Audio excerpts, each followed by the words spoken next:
অবশেষে আলোর মুখ দেখলেন ভারতীয় তরুণ অভিনেত্রী জাহ্নবী কাপুর।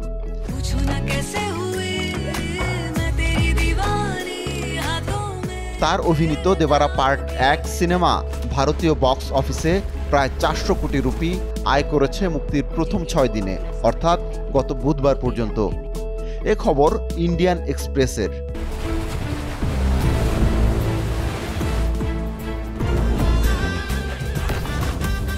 প্রয়াত অভিনেত্রী শ্রীদেবীর কন্যা জাহ্নবী কাপুর ধড়ক সিনেমায় অভিনয়ের মাধ্যমে শুরু।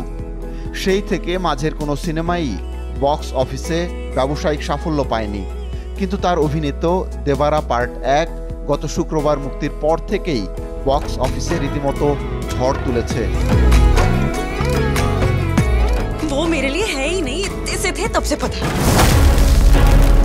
প্রথম দিনেই 90 কোটি রুপি আয় করে কোরাতলা শিবা পরিচালিত দেবারা পার্ট 1 ছবিটি।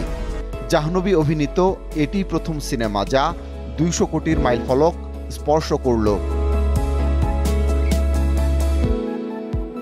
দেবারা ছবিতে প্রধান চরিত্রে আছেন এনটিআর জুনিয়র, খল চরিত্রে রয়েছেন বলিউড তারকা সাইফ আলী খান।